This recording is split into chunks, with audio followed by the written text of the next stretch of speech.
क्यों बोझ हो जाते हैं वो कंधे साहब जिन पर कभी बैठ कर सारी दुनिया देखा करते थे।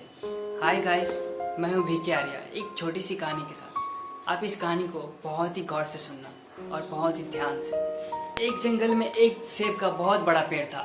उस पेड़ के नीचे एक बच्चा प्रतिदिन खेलने के लिए आता था और रोज रोज का यही सिलसिला चल रहा था।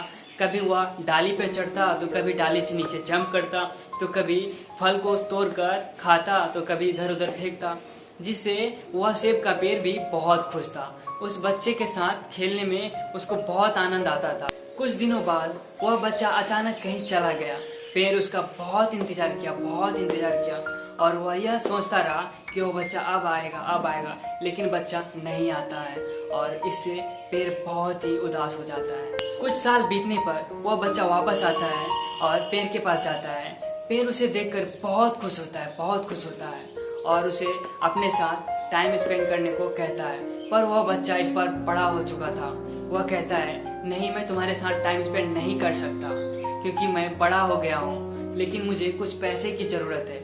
इस पर पेड़ कहता है, कोई बात नहीं, तुम मेरे फल को तोड़ ले जाओ और उसे बेचकर पैसे ले लो।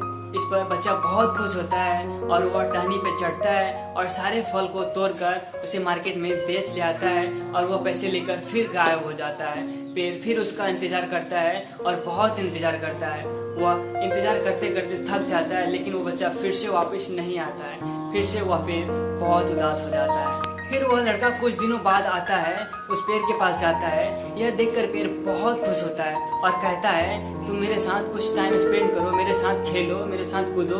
लेकिन वह लड़का इस पर बड़ा हो चुका होता है और वह कहता है कि नहीं, मुझे अपने बच्चों के लिए घर बनाना है, जिसके लिए मुझे लकड़ियों की जरूरत है। फिर पेड़ कहता है, तुम मेरी टहनियों को काट सकते हो क्योंकि मेरी शाखाएं बहुत मजबूत है। और वह लड़का उसकी सारी टहनियों को काट लेता है और लेकर चला जाता है। फिर वह बहुत दिनों तक वापस नहीं आता है और वह पेड़ उस लड़के का इंतजार करता रहता है, लेकिन वह नहीं आता है। इस पर पेड़ फिर से बहुत उदास हो जाता है। लेकिन कुछ दिनों बाद वह लड़का फिर वापस उस पेड़ के पास आता है, लेकिन इस बार वह लड़का बहुत ही बूढ़ा हो चुका होता है। पेड़ उस बूढ़े आदमी को देखकर बहुत खुश होता है और फिर कहता है, तुम मेरे साथ कुछ टाइम स्पेंड करो। फिर वह बूढ़ा कहता है, अब नहीं कर सकता।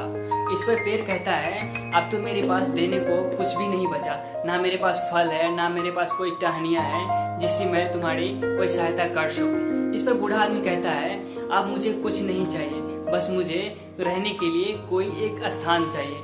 इस पर पेड़ कहता है, ठीक है, तुम मेरी जड़ों में आ जाओ। और पेड़ ने उसे अपनी जड़ की पनाह देता है और वह बूढ़ा आदमी उस पेड़ के जड़ों के नीचे ही रहने लगता है। गाइस, इसी तरह हमारे माता पिता भी होते हैं। जब हम छोटे होते हैं तो उनके साथ खेलते कूदते हैं और खेलते कूदते हुए बड़े होते हैं। जब हम बड़े हो जाते हैं तो हम लोग उन्हें छोड़कर चले जाते हैं और तभी वापस आते हैं जब हमें कोई जरूरत पड़ती है। तब तक हमारी आधी जीवन बीत जाती है। गाइस, हमें भी उस पेड़ की तरह अपने माता पिता की सेवा करनी चाहिए, देखभाल करनी चाहिए, ना कि उस लड़के की तरह हमें उन्हें छोड़कर चली जानी चाहिए। तो हमेशा ध्यान रखें, अगर हमारे माता पिता हैं तो हम हैं, अगर हमारे माता पिता नहीं तो हम नहीं।